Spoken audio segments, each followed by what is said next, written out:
Hello everyone. In this video, I am covering the most important tool in Excel which is called Power Query, which is used to get the data and transform into a meaningful report. So if you don't know this video is for you because I am starting the series of videos on Power Query where you will become a beginner to pro in that. So what it will do, it will help you to import data, clean, transform, combine data, and your report will be automated without using any VBA complex formula. So how it will work, suppose you have this raw data, it will convert it into a meaningful report. So there are so many features or if functions in a Power Query which we will learn later in this video. So we will just start with the introduction and the case study. So I will go to our database. Suppose I have this case study. I have this sales data there, which is in the Excel. So this sales data, I think I have a Power Query already there. If you have already there Power Query, you just go to query and connection. The Power Query will add there. I just remove this so that we will start it from the beginning.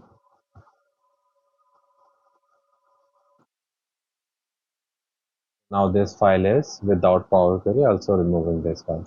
So this is a Excel file where I have this invoice number, amount, and with reason and product code, and I need the product name here. In another Excel file, I have this product ID with a product name. But reason is that even the reason and product are combined, I have to just split this by the hyphen and then get the return value. So this can be possible by using the text to split and then using the VLOOKUP or XLOOKUP. But these are the process I have to follow again and again. But if I make this by using Power Query, how can we do that? So where is this Power Query tool which I am saying to you? This is in the data tab. Just go to that data tab and you get and transform data. It's like a transformation. You must know this. So here you can attach this from Excel workflow, CSV, from textbook, from web, from table range. Right now this data is my table range. So I just click from table and range and it will get this data into the Power Query editor. So this is all the new thing is Power Query editor, where this is a ribbon where you will get the some of the feature which can use and some of the transformation and additional column which you can add in your query and the view. So this we will learn each feature I will try to cover in this video, coming videos. So here is a query pane where you will able to see number of queries which you are running right now. Right now only one query is running, that's why it's showing one. This is a formula bar here. This is a view pane where you able to see how your data will look like.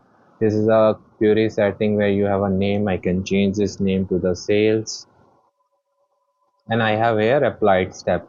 Right now you see there are two steps. I have just added this file here, source file.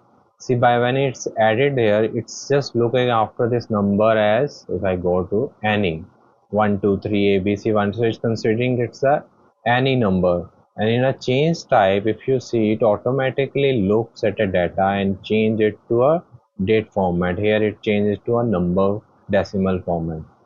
And suppose if you check if its formatting is okay, suppose in the case of date it's changed into date and time format, but I require it only in the date format. I can go there and click the date format, replace current step, and also I can change it through this option.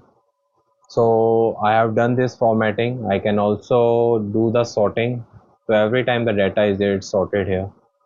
Now I now just get to the work. Now I require the product name here. First I have to split this. I go to the transform tab. Then there's an option called split. I will use by split by delimiter.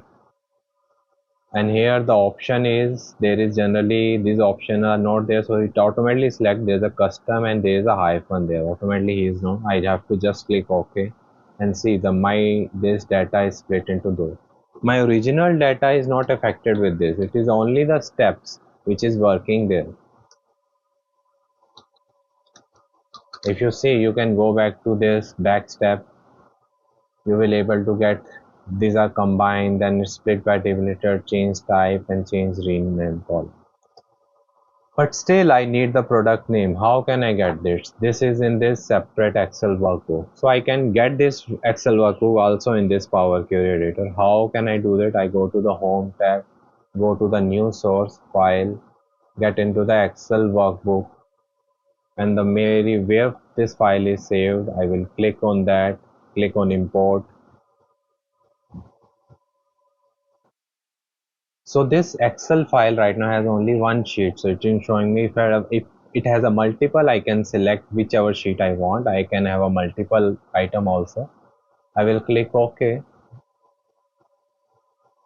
and it is adding that data. So here two pans are there. I saw this is the data. So even I can change this, name it to product ID. So right now I have this product ID and the product name. In the sales I have this product code. So I want the linkage between both and two. How can we do it in Power Query? In this we can use by merge query. Just click on a merge query, and here I have this product code which I want to link with the other sheet where it is a product. I have to select this. It is automatically saying that all 16 to row are matching, and just click OK, and it has created a link for this file. Suppose 446, it is showing that 446 there is a product name banana.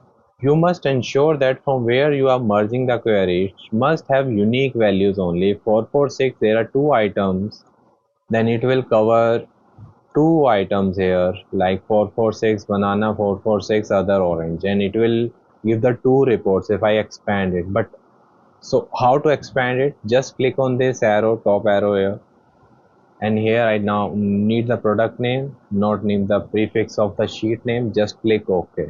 My work is done, and when my work is done, I will just click close and load. See, it will happen that I get the sales data with a product name. So what are the main benefit of this? That once it's done, it will automatically will do. Let's check. Suppose I will add one new invoice number with this date. Quantity is same, with value is 5 lakh, with name same, but I will add this product above one so that I will check whether it is added or not. So it's 219 jackfruit, it must be 438 avocado and 880. Just go to data there, get into the refresh. There's a multiple option you can view. If you click on that, you have a query, you can also refresh from here. If I click on refresh, see the invoice number 88 added and product is added avocado. So it's very easy to, even if suppose new product are added, you can add here, automatically it will update it in this file also. Suppose product ID is loaded here, I can delete it if I need it any connection only. And suppose right now if you go back to the query, you told there is a query is there, one option you can go by this. If you want to see number of queries there, you can go to data and queries and connection, you can go there. And if you want to do further edit, you can right click the edit, go to this, and you will able to change whatever the new things. Suppose you want to change the amount or you want to multiply quantity with something to get the report. So this way you can do multiple things. Like suppose this is in the table format, I right click, load to, I want this in the pivot table report, I click on the OK. So it will convert this into the pivot table report. I will click on the product name, invoice amount, then I will get a pivot table report instead of table. So this is the most powerful tool in Excel, because this Power Query is also linked with a Power BI. Because when you link something with the Power BI, first thing you must know is a Power Query. You must know this the cleaning technique. So it's very important. I will try to cover all the things regarding this: import, clear, transform. So just stick to my channel and I will try to learn all the things in that. Thanks for subscribing to my channel. Hope you like this video.